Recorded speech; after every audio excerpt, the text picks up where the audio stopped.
Ladies and gentlemen, welcome back to the session.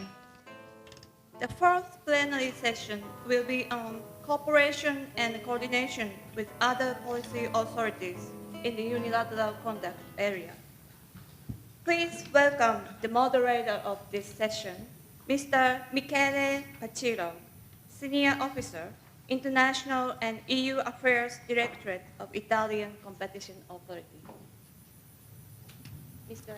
Pacillo. Thank you, and good afternoon, and a warm welcome to the ICN community gathered in this room, and to those who are following us on live stream.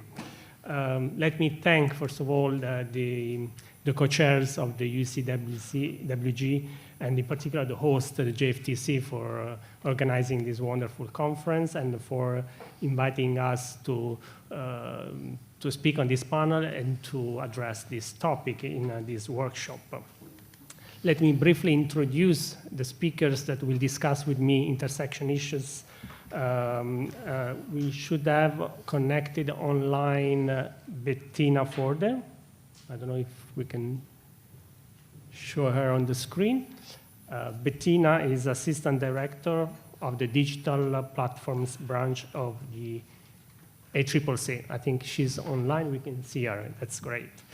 Next to me, we got Paul O'Brien, Counsel for International Antitrust at US FTC. And on the far left, we got Yoshi Kada, the founding partner of the practice Ikeda and Someya in Japan. So welcome to the speakers as well. And we can maybe display the slide. I will briefly introduce a project that ICN undertook back in 2019 on to address the intersection issues between competition, consumer protection, and data protection policy. It is a project that was launched by the steering group. And the purpose of this project is to increase the understanding of ICN, of how the ICN member agencies are dealing with the issues that intersect different disciplines, in particular competition with consumer protection and privacy legislation. This project has been led by a group of agencies. 3 of them are represented on this panel, the ACCC, the FTC, and Italy, together with Canada. And what we have done so far basically is these 4 tasks. The task 1 was to review the academic literature in order to draft an issues paper where we have outlined the areas of mutual supports of these 3 disciplines, but also the areas of conflicts, possible tensions, and we will discuss this in this panel too. We also gather input from members in terms of enforcement actions and advocacy initiatives, so market study initiatives in this area. And also we discussed these, the feedback from the member input and the outcome of the issues paper through different webinars within the ICN. And the last task, which is still ongoing, we started very recently, is to draft an agency consideration document. It is intended to be a practical document providing a framework, a general framework of how competition authorities should account for privacy issues in their competition investigation. The idea is to provide also a checklist that can be useful when investigating these antitrust violations that intersect with privacy or when considering policy reforms, regulatory reforms. It will also have a chapter on interagency coordination model. And the first draft is expected to be approved and released in time for the ICN annual conference in Barcelona in October. But I think we'll also circulate drafts within the ICN membership, so I will invite you to provide your comments on this document. We have created a dedicated web page on the ICN website where you can find all the work products that we have produced so far, the issues paper and also the summary of the ICN member inputs and the webinars. So in today's discussion, I would like to address mainly three topics, areas of complementarities and conflicts between competition and data protection. We will focus on these two main disciplines. The second topic will be regulatory reforms or policy options being considered by some jurisdiction. And thirdly, we will discuss also institutional design of coordination and cooperation among competition agencies and data protection agencies. But before addressing these three topics, I would like to ask the panelists briefly to give us, mention 2-3 case examples to show that intersection issues are not theoretical issues, but they can come up on the horizon of competition authorities. And I will maybe ask Bettina Forte from the ACCC, if you can, she wants to start. Thanks very much, Michele. So firstly, thank you to the ICN, the JFTC, and all those involved with organizing this event, as well as to Michele and my other panelists as well. So it's really wonderful to be here, and thanks for the opportunity to share the ACCC's experience. So I'll be providing some introductory comments first, before mentioning some of the examples I'll discuss in greater detail today.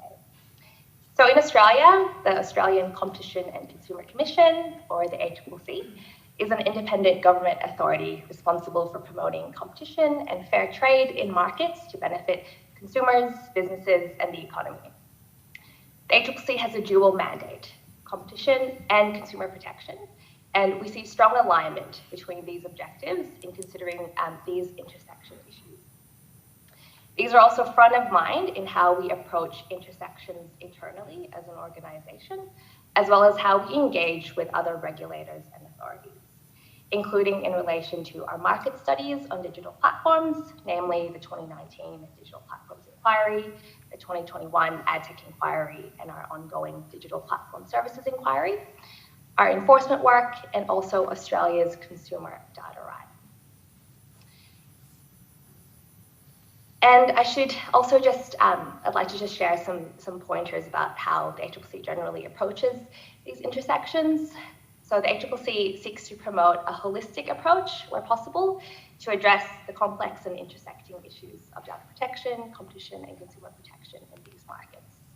So for example, in the ACCC's Digital Platforms Inquiry in 2019, we recommended changes to Australia's privacy regime to better account for the ways consumer privacy can be degraded in the online economy.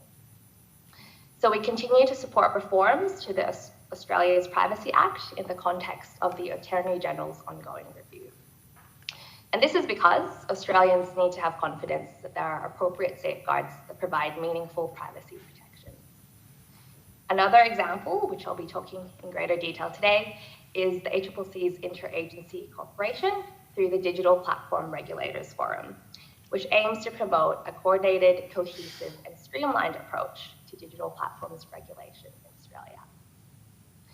The ACCC also considers areas where competition, consumer protection, data protection, and privacy complement each other, and conversely, where there's potential conflicts. In these cases, we consider potential trade-offs and how these can be carefully managed to achieve the ACCC's objectives. I'll be discussing this in more detail a little bit later with reference to the ACCC's enforcement matters, as well as the consumer data right and our new regulatory reforms for digital platforms. Thanks, Michele. Thank you, Bettina. Paul, what about USFDAC?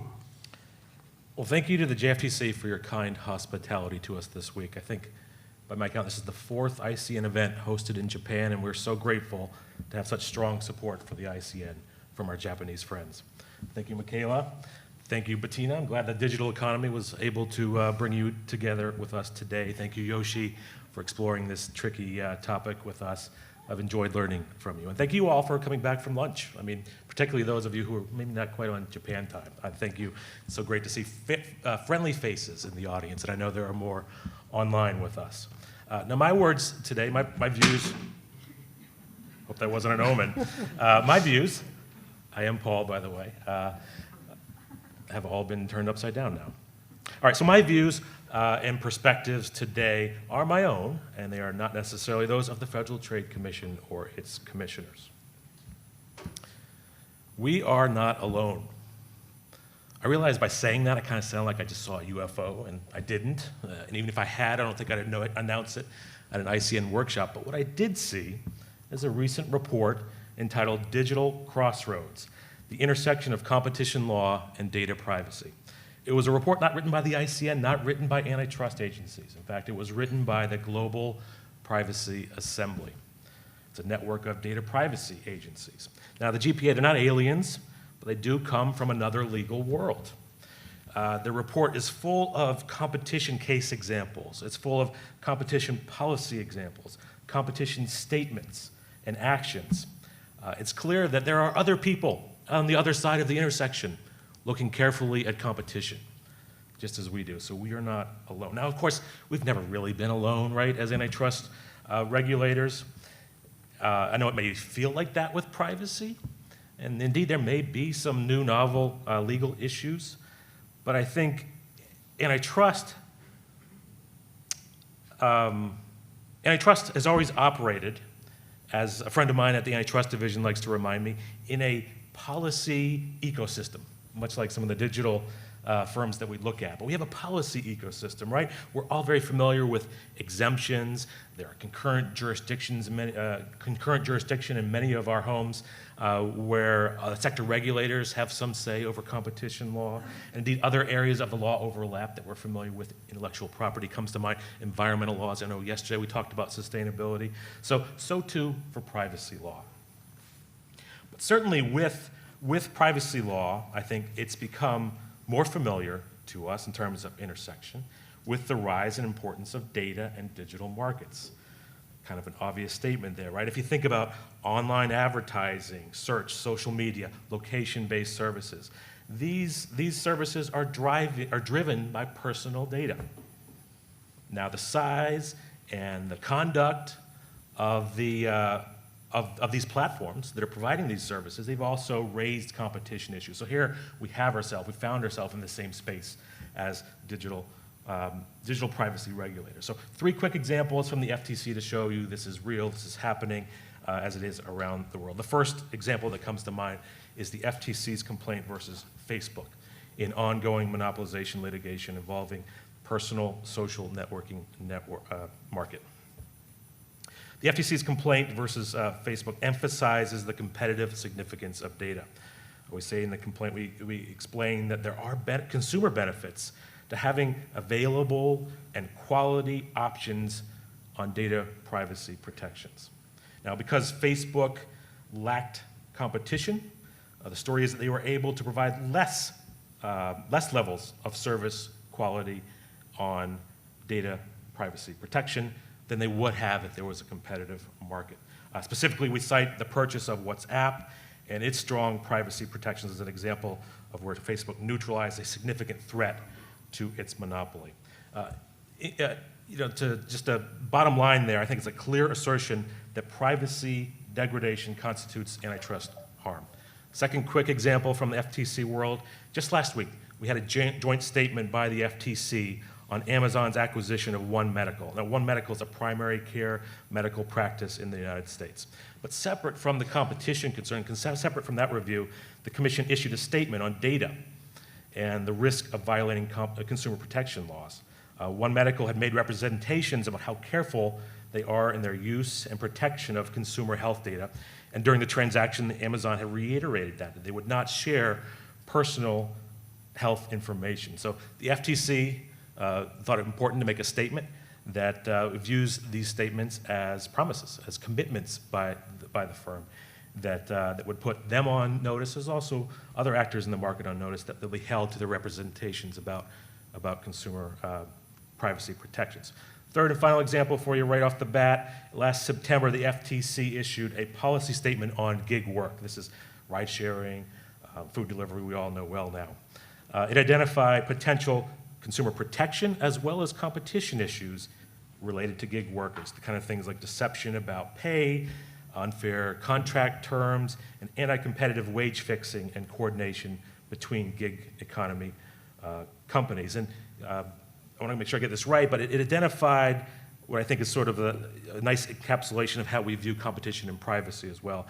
An integrated approach to investigating unfair, deceptive, and anti-competitive conduct in the gig economy, noting that law violations in this area have cross-cutting causes and effects. I think that kind of sums up how we would view privacy as well. I think, in short, we're seeing more intersection. I think we're seeing more specific instances related to data privacy in that intersection, and we're seeing more enforcement cases. So I think the building blocks are there for more study, more understanding, more development with our data privacy colleagues going forward. Thank you, Paul, for this excellent example. Yoshi, the floor is yours. Some example from your jurisdiction. Okay, thank you, Mikael, and thank you, ICN community and the JFTC colleagues for this great opportunity to speak with this excellent co-panelists, and also the other only speaker from the host country. I extend my welcome to the all friends from all over the world. So speaking of the examples of the intersection between the antitrust and privacy, the first and foremost notable recent development in Japan in this area would be the stipulation of the JFTC's guideline in 2019. The guideline has a long name, the Guidelines Concerning Abuse of Superior Bargaining Position in Transactions Between Digital Platform Operators and Consumers that Provide Personal Information, etc. I will discuss this guideline later. In addition to this guideline, the merger is not the core focus of this panel, but the JFTC has taken into account the personal data protection issues in recent merger review cases, such as Google Fitbit and Yahoo Japan LINE cases. In Google Fitbit, a concern of use of personal data led to part of the remedy package. In Yahoo Japan LINE case, the JFTC cleared the case without conditions in 2020 on the assumption that the personal data is properly maintained. I believe that it has nothing to do with this JFTC's decision, but the treatment of personal data by LINE company became a big issue in the following year in 2021, as the LINE transferred a part of personal information offshore outside Japan without prior notice to its users. Apart from the merger reviews, we haven't, so I'm not aware of any particular investigation case, especially in unilateral conduct field, but the JFTC has taken into account the personal information issues in market studies or sector inquiries. So the JFTC has issued the two market studies in relation to the data competition market, and also the sector inquiries in the digital arts or point reward programs. The JFTC also referred to the personal data issues. So in short, like in the US or in other countries, it is not surprising to see that the JFTC refers to the personal data protection issues in its law enforcement or its market studies. Thank you. Thank you, Yoshi. Yes, but also Europe, I think, has a lot of examples especially in the last 2-3 years of investigations with intersection between competition and privacy legislations. We all know the German Facebook case of 2019. We also know, for instance, that several agencies are investigating the new framework introduced by Apple which require its users to allow or not being tracked by third-party cookies. In this case, it's privacy-enhancing measures that might have competitive implications, and there are several agencies investigating this.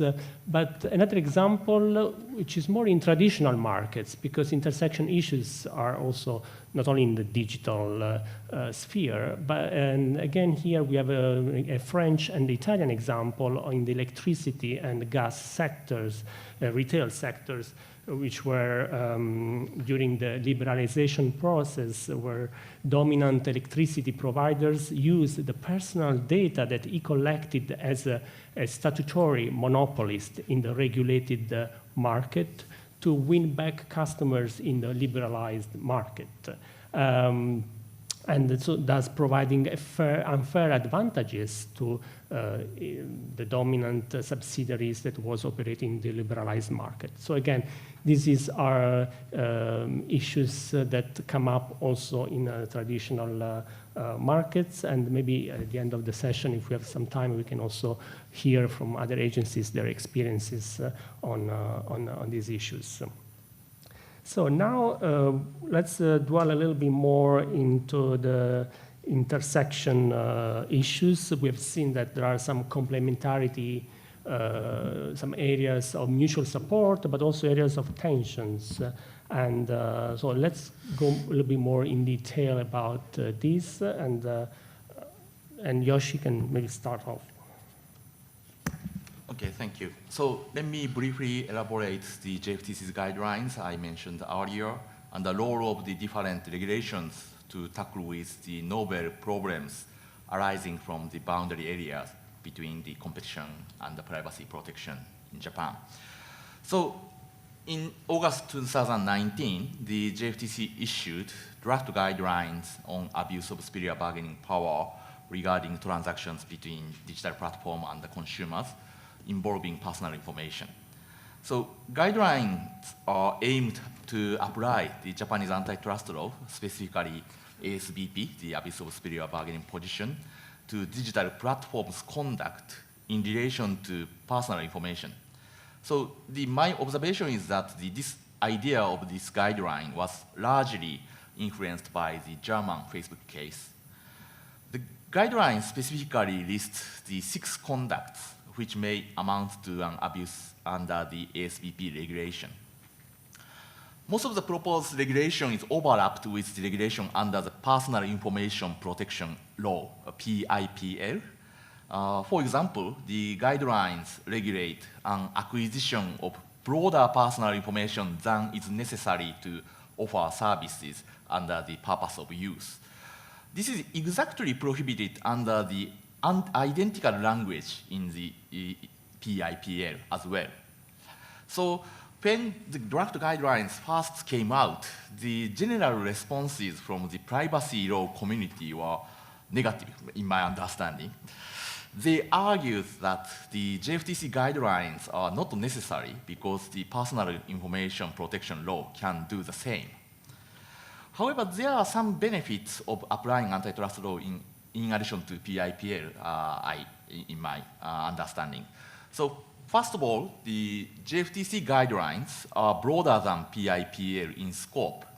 So PIPL is general law applicable to every business. So the scope of the regulation is narrowly defined. On the other hand, the JFTC guidelines only applies to a big digital platform with a superior bargaining power and has broader and a more flexible approach. For example, the title of the JFTC guidelines ends with personal information, etc., instead of just personal information. So it implies that the regulation under the JFTC guidelines can go beyond the PIPL. So let me take an example of the internet cookies. Under Japanese law, there has been a long controversy whether cookies in a web browser is a personal information or not, because the cookies do not always identify specific individual. The JFTC guidelines can regulate the abusive acquisition of cookies. So let me turn to the second benefit. the JFTC guidelines can offer the stronger enforcement in theory.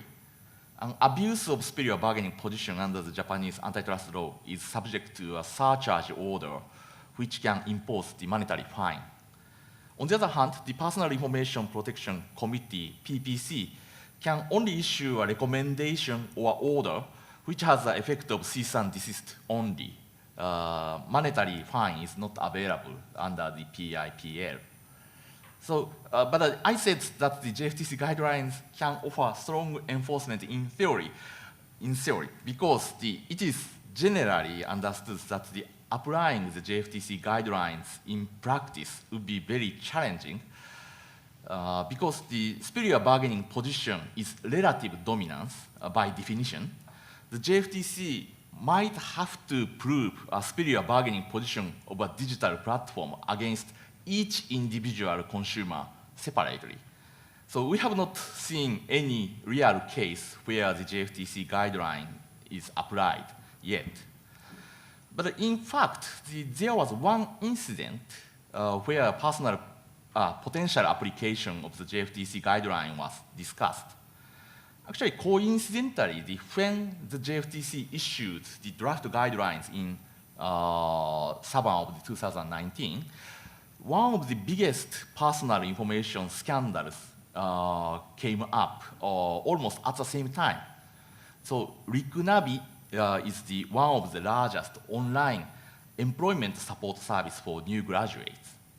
So Rikunabi allegedly used information it obtained from users to predict how likely a particular user will decline a job offer from a particular company based on online activities of each user, and provide such information to its client company without user's consent.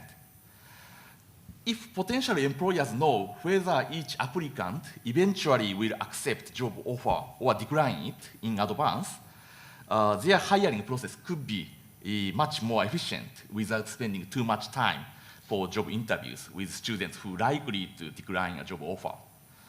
However, it means that the service might eliminate a job opportunity for some students without their consent. So this hidden scheme was reported in media, and the PPC, Personal Information Protection Commission, acted quickly to investigate the case. It issued 2 recommendations to in relation to ancillary issues, but the challenge it had was that under the PIPL, the Personal Information Protection Law, back then, the information obtained by Rikunabi might not be caught as a personal data by that law, because Rikunabi itself was not able to identify a particular individual, and because it used anonymized data when it calculates the likelihood of the declining a job offer, so that it can circumvent the regulation under the PIPL. The service was well designed so that the only client company can identify in particular individual. So as the draft JFTC guideline was published just after the Rikunabi case was reported, the JFTC was asked in its press conference if JFTC was willing to apply antitrust law to the Rikunabi case. The then current Secretary General responded that it would pay attention to the development of the case, but eventually the JFTC did not take any measures after all. And in fact, it was the Labor Department that found the core of the Rikunabi's conduct illegal under the Employment Security Act, which applies to the employment placement services. This law regulates the unjustifiable offering of personal information to the third party by an employment placement businesses. So after the Rikunabi case, the PIPA, Personal Information Protection Law, has been amended to expand its scope to cover the personal information which does not directly identify a particular individual. So I believe that the takeaway from this Rikunabi case is that the importance of having multiple enforcement tools under the legal system. So some may argue that the applying different laws to the same case is just redundant and the business would be at risk of multiple sanctions. I understand these concerns, especially as I am a private practitioner representing private businesses. That said, the Rikunabi's conduct is not only a privacy or personal information problem. It was indeed harmful to individuals whose personal information was misused, but the Rikunabi may obtain a competitive advantage unfairly over other competitors in the market. In this sense, it could be a competition law problem. And on the top of that, this misconduct was inappropriate as an employment placement business technique because the employment placement business is a licensed business in Japan. So therefore, it makes sense that the labor regulation kicked in this case. So different laws have different goals and a different theory of harms. So especially, so digital platforms are very dynamic in developing their businesses. And their conduct might be an issue in multiple disciplines. So in addition, as we saw in the Rikunabi case, the businesses might be smart enough to find a loophole to circumvent the current regulations. So taking into account these possibilities, having different toolkits would be necessary for maintaining a sound business environment, not only from the competition law perspective, but also other perspectives. So on the very day of the publication of the draft JFTC guidelines in August 2019, the Personal Information Protection Committee, PCC, issued a statement on this JFTC's draft. It admitted that there may be a case where the conduct by a strong digital platform, even if it does not violate PIPL, may harm the consumer's interest. So because the PIPL only sets the minimum requirements for all businesses, big or small. So of course, there must be some coordination mechanism among the multiple enforcers to avoid the double jeopardy situations. The PPC's statement I just mentioned also emphasized the importance of the coordination between the JFTC and the PPC. But as I understand, we will have another round later to discuss such a cooperation. So I stop here and I look forward to the discussion with colleagues. Thank you. Thank you, Yoshi. I think this example is very telling and it's very interesting because, as you said, I think the different legislation have different purposes, different tools, sanctions and remedies available, and they can be really applied also in parallel because they serve different purposes. And in this case, we also had the intersection with another area of law, which is labor law, and it makes really interesting. And also, I know the point that you raised as well, that maybe privacy legislation provide a minimum requirement for a type of maybe remedy, competition remedy that can be a bit more broader in scope and not just, for instance, related to personal info. So you highlighted a lot of complementarities, but let's talk about areas of conflicts. Maybe Paul, you are the best person for that. Thanks, Michaela. Well, speaking of conflicts, I'm going to start with a confession, and I haven't even told Michaela this yet, but I have this temptation to drive this panel off the road, so to speak. Before I do that, let me just enjoy the journey a little bit. And what I mean by that is, first of all, there are lots of cases without competition and data privacy overlaps. Let's acknowledge that, right? The long, broad highways of competition and privacy enforcement, they're well established and they're well traveled. There's lots of road signs. They're often parallel for a long time, right? Helping consumers in their own way, encouraging consumer choice in markets. So they both have a similar objective on the horizon, but that's not for today's discussion. So let's go straight to that intersection between competition and data privacy and take that exit and see what it looks like. Here we see new roads, right? You might think, well, there's a little more traffic than I expected around. There are a couple of road signs up, but maybe not as much. The antitrust road builders, so to speak, and the data privacy road builders.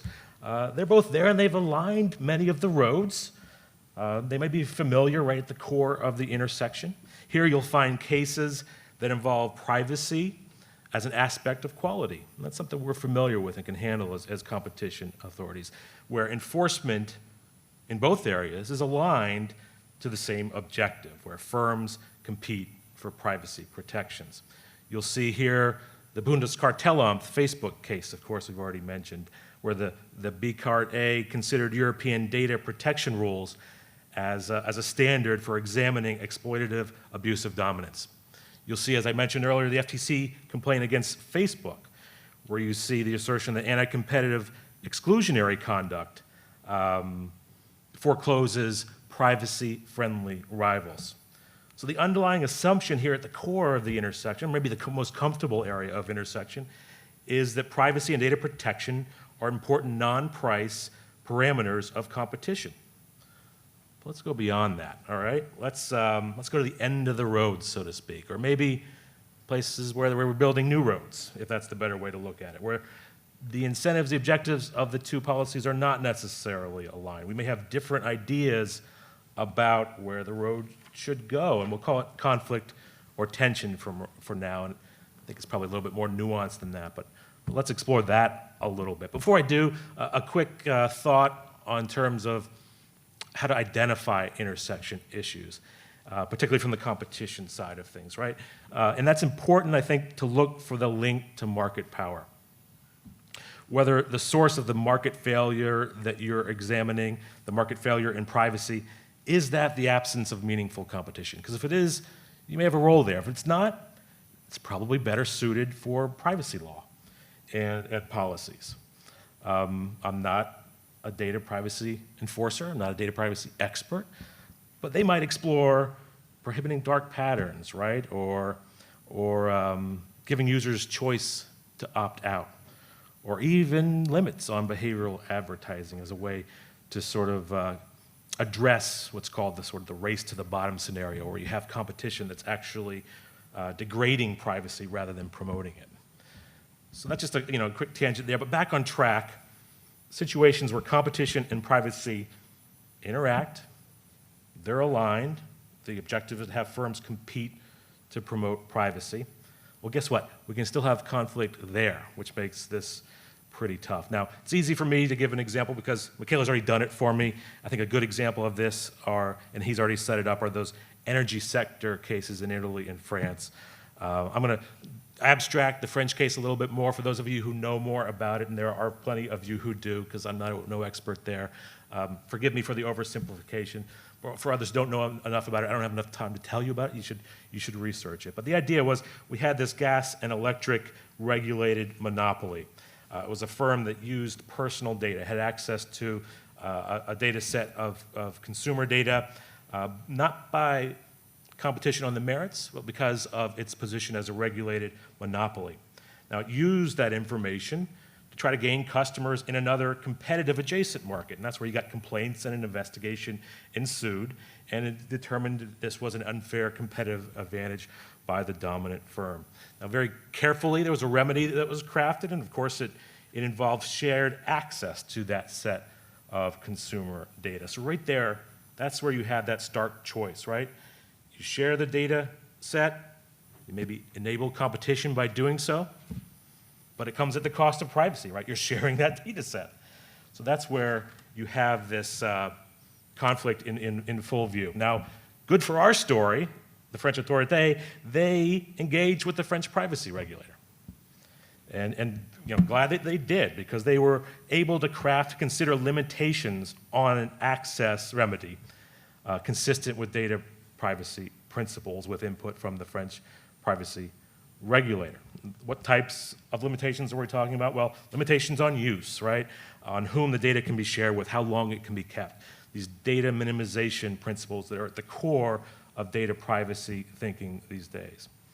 So in fact, the exact words were they limited the the disclosure of data to that strictly necessary to ensure effective competition. So there can be a happy ending, I guess, at the end of the road here, or at least a workable ending.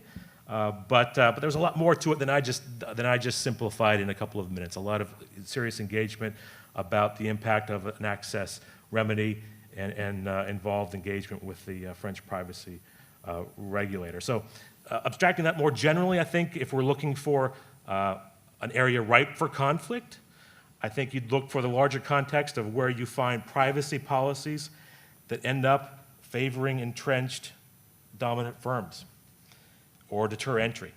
That's sort of the basic tale of where you're going to find conflicts.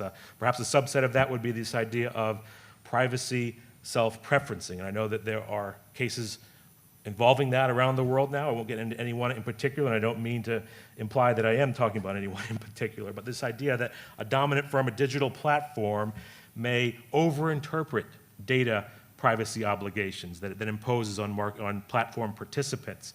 That might be good from the point of view of privacy. They're going above and beyond what the law might be interpreted as, but it might be bad from a competitive point of view, particularly if what it imposes, there's some differentiation between the market participants and its own services. I think that would be the easier case to make out for competition concerns in that type of conflict. All right, so a couple of identifying pitfalls here and maybe a couple of rule of law principles to close out this idea on conflicts to get us thinking about it. Now, a few pitfalls that you might want to identify or be relevant or realize or recognize in the intersection issues. And that's the pitfall of saying, well, when in doubt, let's automatically opt for competition. I think we're inclined to do that as competition agencies, perhaps. This idea that increased competition is always going to be good. Perhaps it's less clear what the privacy impact might be to us and less quantifiable, perhaps. But the incremental welfare gain from what we do on the competition side might be outweighed by the welfare loss involving privacy. I'm not the person to identify the right answer there all the time. It's going to be fact-specific, but it should involve a discussion with the privacy investigators. Now, on their side, I think there might be this pitfall of opting for privacy every time, right? And we've got to be, attuned to that as competition advisors and be willing to talk to the benefits of competition. Because there are situations and research that show that overly strident privacy protection may exclude individuals from markets. It may actually lose some of the benefits that there are, and there are some benefits from giving access to data. And then finally, this trap that you might fall into that what is measurable must be what is most important. I think as competition officials, we're more likely to look for cost savings and whatnot that we would find from conduct, but it's hard to know what that quantifiable impact might be on privacy harms to consumers, and you'll get that with an interaction with data privacy officials. So trade-offs are always going to depend on the facts of a case. They're always going to depend on your legal standards, where they are. But a couple of ideas that you might want to keep in mind in terms of rule of law principles. When you get to that end of the road and you have to somehow manage it, accuracy and objectivity. You want to make sure that what you're doing can be consistent and predictable results to the market. Transparency, this idea that whatever trade-offs you're making or how you make those trade-offs, they should be understood by market participants so they understand the next case. And administratability. This is something that's always at the top of our mind when it comes to remedies. You want to make sure that whatever you decide to do is easy to apply. So those are just a couple of broad ideas at the end of the road. Thank you very much, Paul, for these insights and thoughts. Now I think Bettina, if she's online, I think she also has some good examples of intersections that she wants to share. Please go ahead. Thanks, Michele. And it's been a really fascinating discussion. To use Paul's metaphor, I'm glad to be able to continue the journey because I think Yoshi started off really well with talking about the different tools that a regulator might need. And then Paul, I think, talked about some really fascinating things to consider when these intersections are at play. And the examples that I'll be showing provide a little bit of both. They provide a little bit on the conflicts, but also a little bit on how these issues can be addressed in a complementary way. And I'll be talking about two of our enforcement matters at the ACCC, and also about our consumer data right. So on enforcement, so two relevant enforcement examples I'd like to highlight are our actions against Google regarding, firstly, the notification provided to users about the scope of Google's use and collection of personal data that was acquired through the purchase of DoubleClick, and secondly, regarding the collection and use of location data. And these cases are respectively the Google DoubleClick and the Google location data cases. Importantly, I think these enforcement matters show how the intersection issues can be considered in a complementary way, using the tools available to the ACCC as both the competition and the consumer regulator. So firstly, Google DoubleClick. So this conduct, or Google's conduct, came to our attention following our work on the digital platforms inquiry. The ACCC was concerned that Google wasn't adequately providing consumers with clear and transparent information about how it collects and uses consumer data. So some brief background on the case. The ACCC instituted proceedings against Google LLC in July 2020. The ACCC alleged that Google engaged in misleading and deceptive conduct when it published an on-screen notification to Australian users and changed its privacy policy to expand the scope of its use and collection of personal data. The Federal Court of Australia ultimately dismissed the ACCC's case and handed down its judgment in December 2022. As you'd expect, the outcome of the case is disappointing. Consumer protections should be fit for the digital age, and we're concerned that existing regulatory frameworks for the collection and use of data hasn't held up well to digitalization. As mentioned previously, our 2019 Digital Platforms Inquiry recommended there should be strengthened privacy protections and that there should be a review of Australia's Privacy Act. The Attorney General's Department in Australia subsequently conducted a review of the Privacy Act, and this is being considered by the Australian government.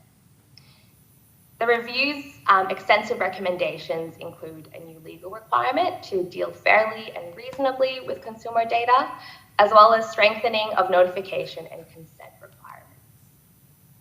In light of this outcome, the ACCC will redouble our efforts and continue to work closely with Australia's privacy regulator and the AGD to make sure Australia's competition, consumer and privacy laws are acting in the interests of consumers, are fit for purpose, and can address issues with current technologies.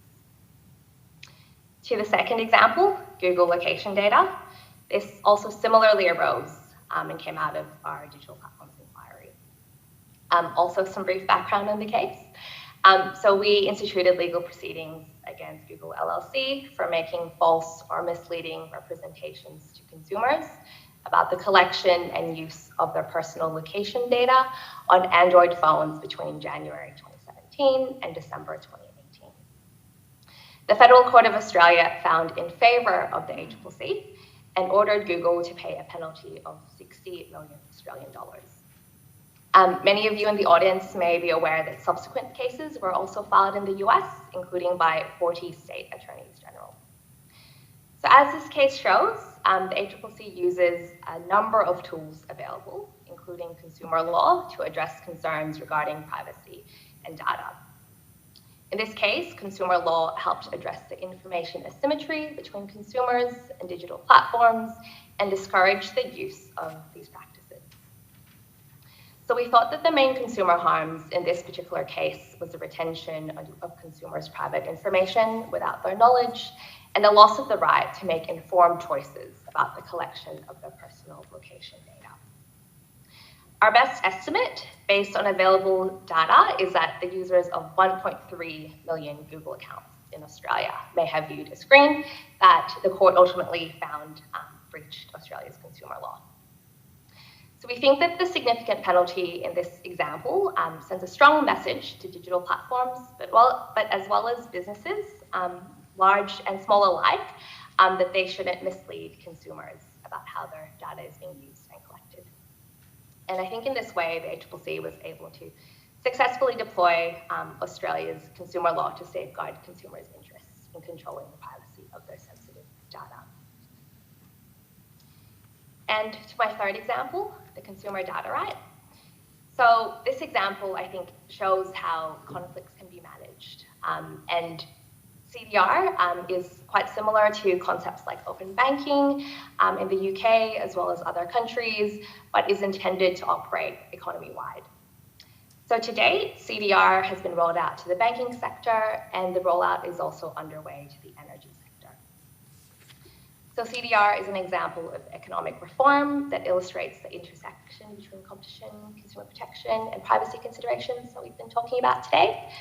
And importantly, it's an example of how we can allow consumers to control and harness their personal data in a way that improves competition and consumer choice, while also ensuring that there's strong privacy protections.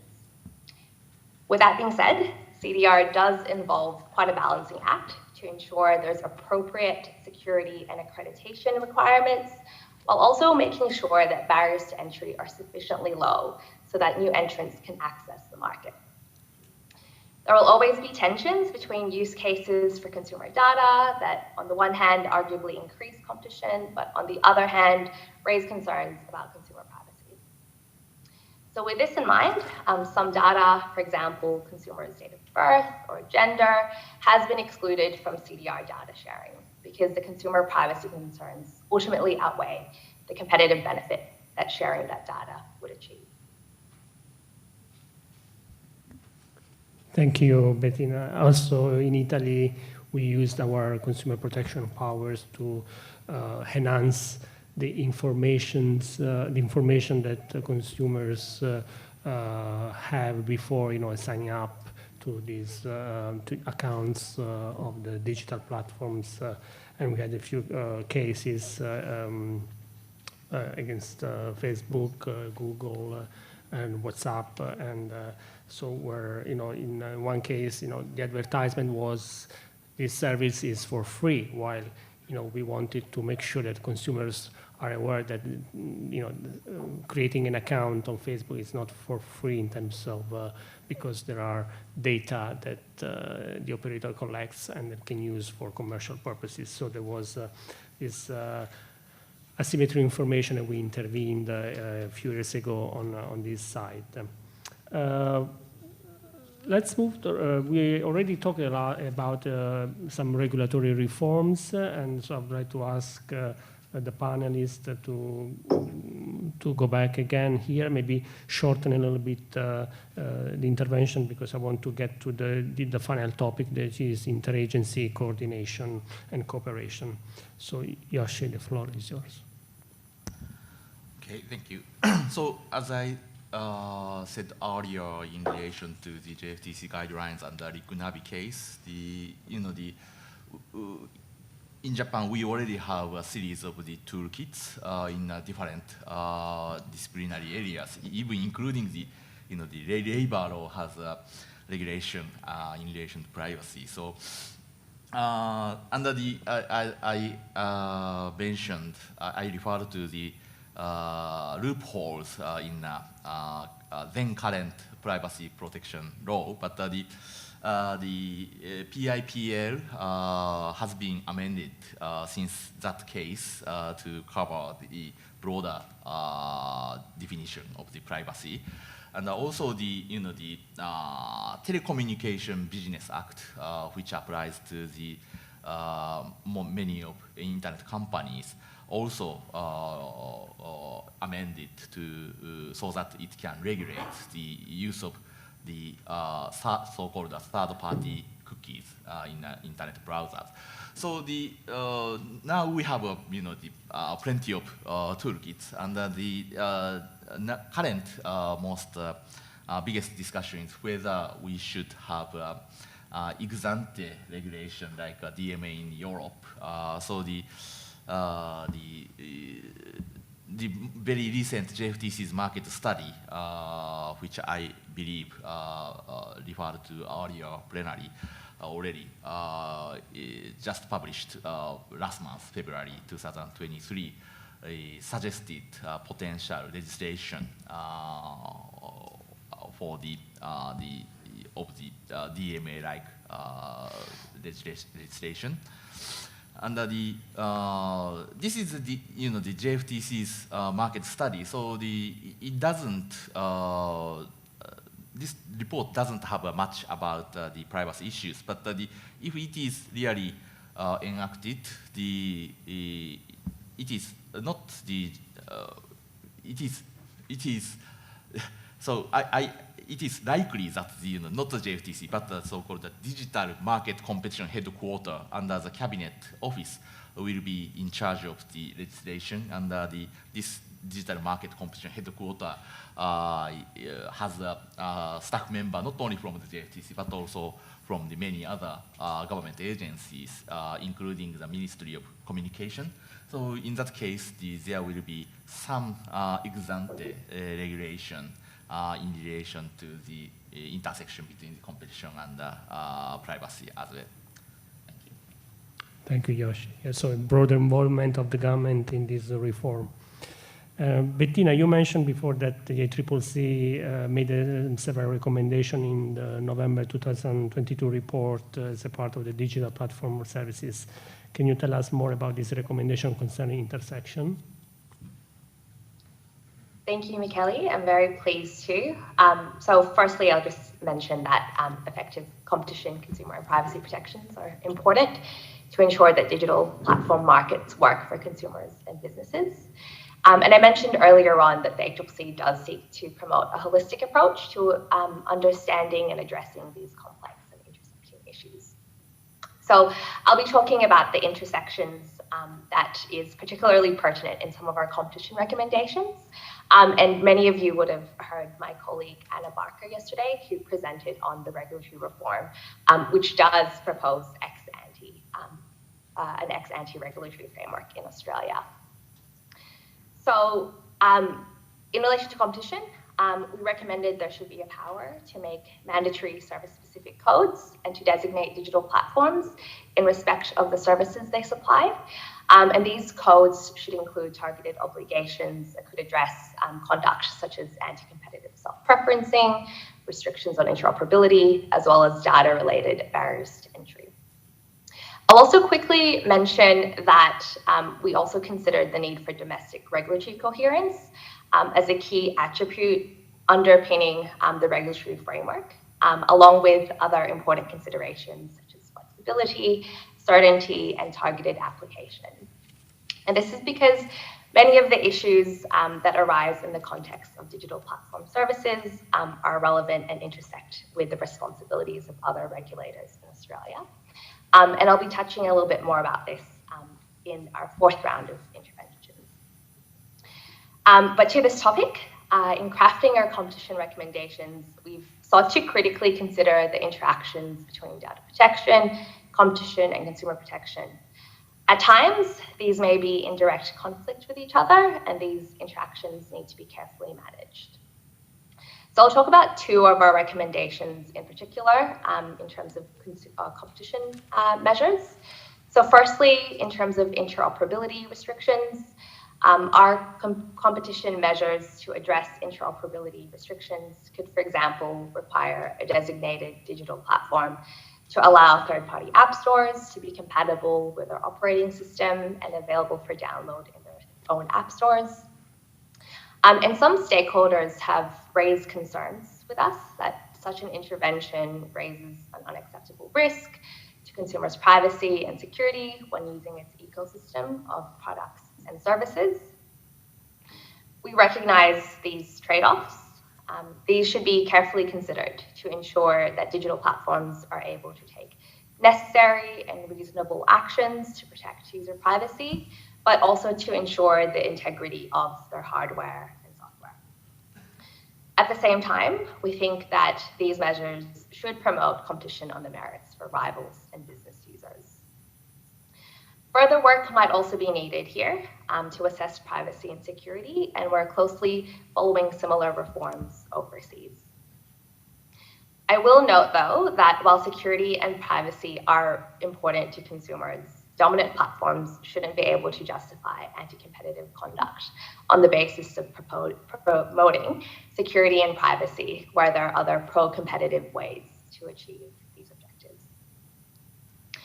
And I'll just briefly touch on one of our other competition measures, which is addressing data-related barriers to entry. And here, these measures can provide different benefits, but can also raise different risks. So we considered that there could be data sharing, data access, and data portability obligations on designated digital platforms to promote competition, particularly in the supply of search services and ad tech. For example, these could include, in terms of data access requirements, requiring designated digital platforms to provide access to specific data sources to rivals. For example, click and query data, data portability requirements, and data use limitations, which place restrictions on how a designated digital platform collects, stores, and uses certain data. With this in mind, while data access requirements might more quickly and effectively promote competition compared to data portability requirements, it's data portability measures that might be less likely to raise privacy concerns, given that they do provide consumers with some control over their data. We've ultimately recommended that data access and portability obligations shouldn't be introduced and included in any code unless these risks can be managed, and following the introduction of privacy law reforms from the Privacy Act review. Given that such requirements are progressing overseas, for example, in the DMA, the ACCC will be looking on with interest about how these competing objectives are ultimately achieved. Thank you, Bettina. I think we look forward to see whether these recommendations will be implemented, considered by your jurisdiction, and also how the Privacy Act will be modified to account for this. Paul, any regulatory reforms, policy options being considered in the US? Forgive me, Michaela. It's been only a few minutes since my last confession.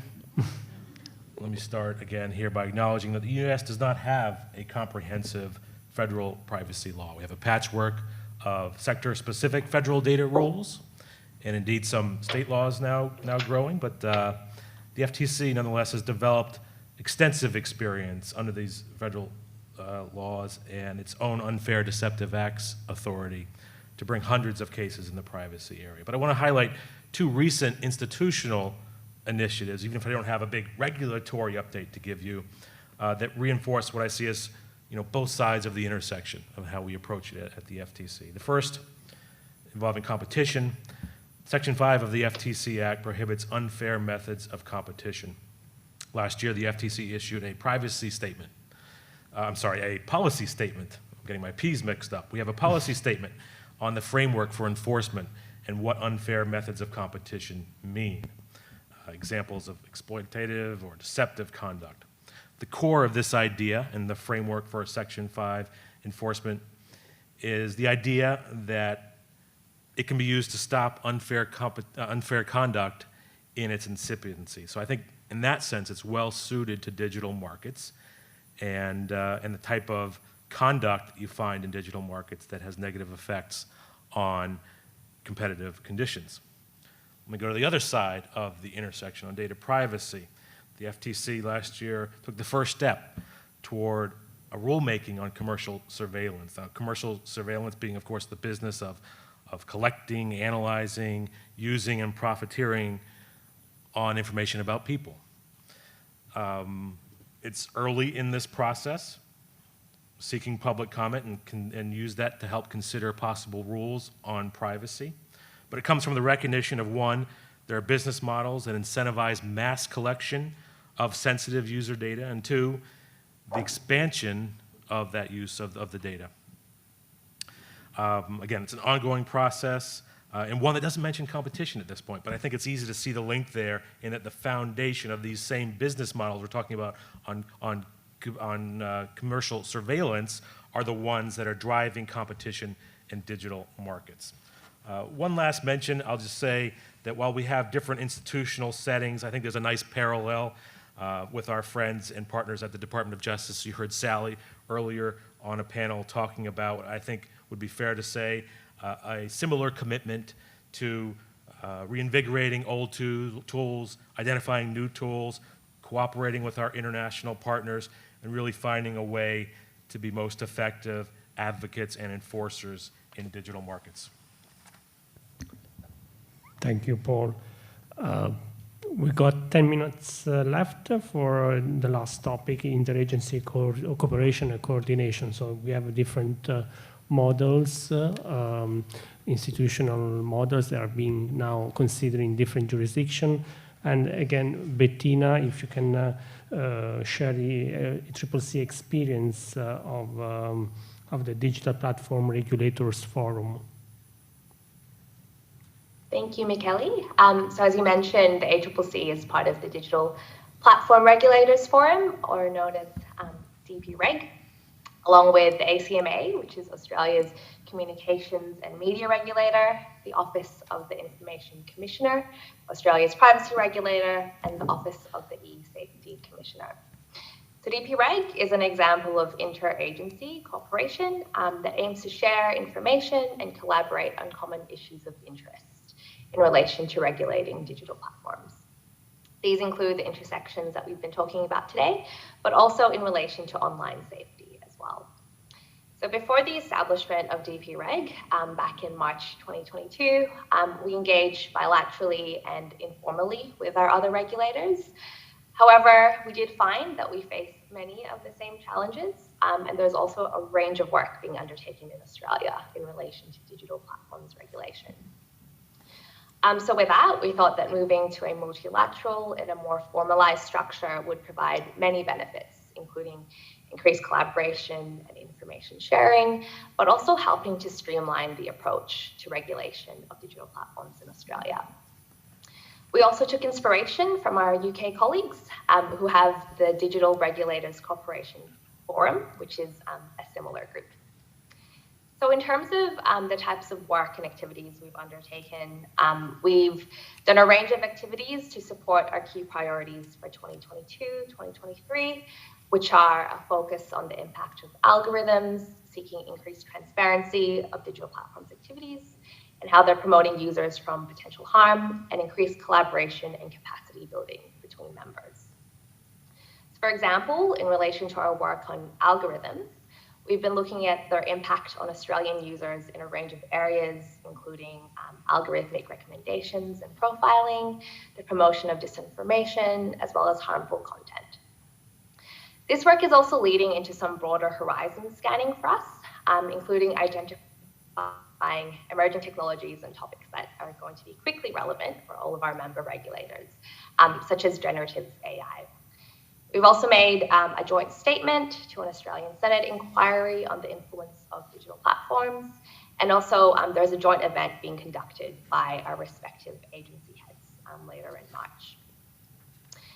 So critical to the success of DPReg has been developing a fundamental understanding of the important and distinct perspective of each regulator, which is based on their different remits and shapes our approach to intersecting issues on digital platforms. So building this foundation has been key to the collegiate working relationships and strong collaboration and coordination of DPReg. However, of course, while it's been quite a beneficial forum, we've also had some challenges. So firstly, each regulator volunteers their resources, and staff have to juggle their existing responsibilities while still doing DPReg work. Additionally, some regulators do have more resources than others, and also they might have different perspectives on our joint projects. So this means we've had to collaborate quite flexibly and consciously manage the resources, scope, and timeframes for our projects. Other challenges include coordination, which can be time-consuming if you imagine there's 4 government regulators with their own processes, and also managing expectations of external stakeholders. So while DPReg is beneficial, it's not a magic bullet to finding quick and perfect solutions to complex issues that we've been talking about today. And finally, we've seen some real benefits for our member regulators as well as external stakeholders and the community through this forum. So for industry, digital platforms, and government, DPReg provides quite an efficient forum for stakeholders to collectively engage with regulators, and also provides greater assurance that regulators are taking a coordinated approach to intersecting issues. And for DPReg members, we've been able to combine and leverage our shared expertise on intersecting issues to promote proportionate, cohesive, well-designed, and efficiently implemented digital platform regulation. Thank you, Bettina. Yoshi, in 2-3 minutes. Okay, Sorry.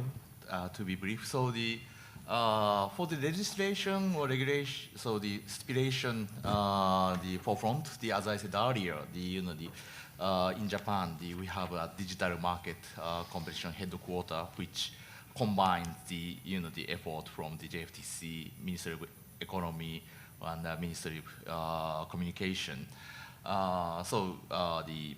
They work together. But when it comes to the enforcement, as I said earlier, on the day of the issuance or publication of the JFTC draft guideline, the Privacy Protection Committee issued a statement to emphasize the importance of the cooperation between two agencies. But at least to me, it seems not much cooperation between two agencies.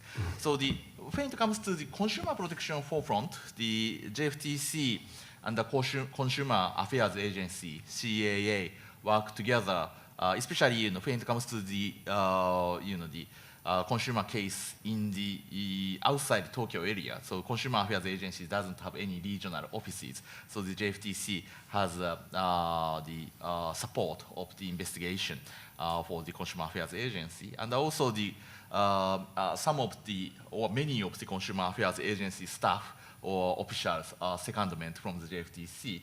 So such kind of the cooperation would be something the government has to consider in relation to the privacy issue as well. Thank you. And Paul, do you have any coordination problem? Suppose no, everything is under one roof. Thanks, Michaela. Well, that's just it. I don't know why you bring this out of me, but here's my final confession, I promise. And that is the FTC is both a competition and a consumer protection enforcer. And a significant proportion of the latter involves data privacy expertise. So we have it all under one agency.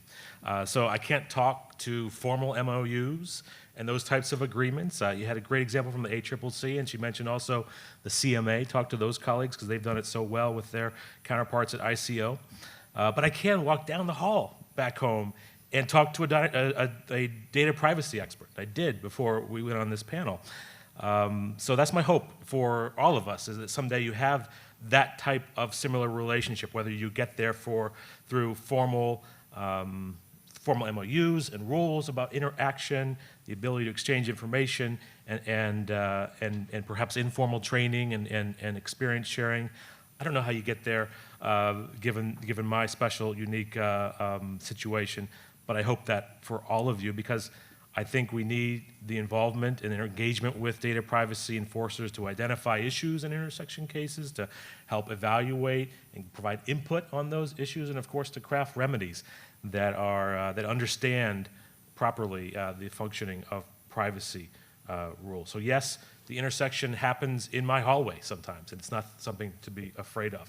I want to end where I began, and that is with our friends at the GPA, our definitely not alien friends at the GPA. And that is a quote in there near the end of the report that says, "Data protection and antitrust authorities can no longer achieve their goals in isolation." I found that to be pretty striking, right? It wasn't, as I expected them to say, that it's better outcomes if we talk. They're saying we can no longer achieve our goals in isolation. I'll leave you to think about that, but certainly this idea that cooperation with data privacy enforcers is part of a cohesive, effective enforcement strategy for the digital economy is one that I think would resonate here in a network built on the idea of coordination and cooperation, frankly. So it's hard to avoid that. So overall, I think we can find comfort that we're not alone, that our friends at GPA come in peace, and they have a message of coordination for us, if I can put it that way. It's an opportunity for competition agencies. Hey, we're experts at that advocacy, at explaining the benefits of competition. And now we can do that with a different set of regulators. And hopefully, in the near future, the GPA will be able to read an ICN report about the views of the intersection from our perspective. And I'll just one last plug, and I know you're going to do it anyway, but if you're interested in the report and want to follow more about it, talk to Michaela, talk to myself, talk to others in ICN, and we'll get you involved in that. Thanks, Paul. I think maybe next year we can invite also someone from the GPA here in the panel to discuss. Yes, that's the message. I think we need to maybe talk more about integration rather than intersection, so integrating these two areas of law.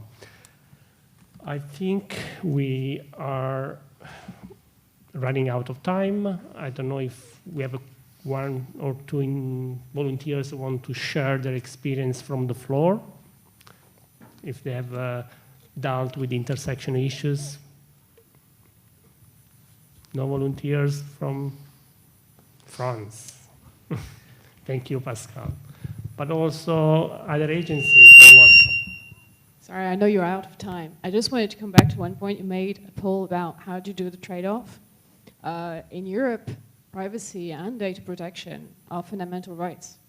Competition isn't. So from that perspective, and speaking as a competition agency, as much as it pains me to recognize that, I think it does provide some guidance as to where the compass we expect it to fall if at some point you have to make trade-off. Now, if I'm being quoted, I know there are some journalists somewhere, we don't like privacy washing. So you're also going there, right? As in, we're also aware of companies using privacy as a way to obfuscate what the real competition problems might be. So we're not being naive. But we do recognize that, at least in European law, this is in Charter of Fundamental Rights. I mean, it's not something you can just ignore. Then, that at least that provides some kind of guidance. And otherwise, it's societal choice, I think, about, where do you actually strike that balance. Thanks. Thank you, Pascal. Are there any other interventions from the floor? No? Oh, yes. Yes, just 1 minute more. I ask for some patience to our colleagues from JFTC. 20 seconds for the question. I'm Giovanni from the World Intellectual Property Organization. So I have a question mainly for Bettina, which is about third-party access for the apps on digital platforms. How would ACCC see a situation where a digital platform comes to you and says, look, we agree we need to double check, we will give access to third-party apps, but we need to check data privacy, we want to make sure that data are properly protected, and that means that the apps will go from being free to be charged $3 per download. So how would you see that situation? And I was wondering if it would be possible not to play the card. We will look at that on a case-by-case basis. Thank you.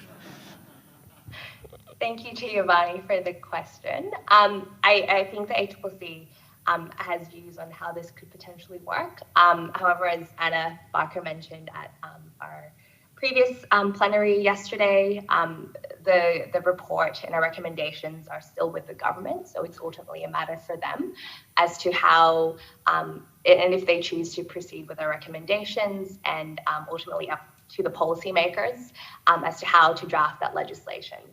However, I think our views is that we would weigh those considerations very carefully, as we've been talking about today, to make sure that we're still seeking to improve and have consumers' welfare in mind while achieving and promoting competition. Thank you, Bettina. I think we'll stop now, even if we have, I think, one question from the online participant, but please join me in thanking the speakers for this session.